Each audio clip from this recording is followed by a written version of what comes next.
প্রেমের বিয়ে জায়েজ কিনা?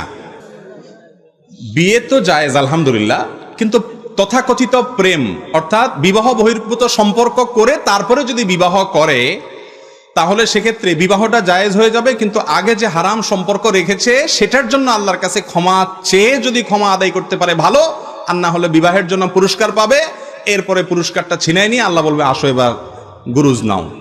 কারণ বিবাহের আগে যে সম্পর্ক করছিলা সেটা হালাল না হারাম? হারাম। বিবাহ করছো, সুন্নত আদায় করছো, ক্রেস্ট নাও, এরপরে ক্রেস্টটা বুঝে এবার আসো মুগুর নাও। কথা কি বুঝাতে পারছি? অনেক যুবক ভাইরা বলেন বিবাহের উদ্দেশ্যে প্রেম করলে ওইটা জায়েজ।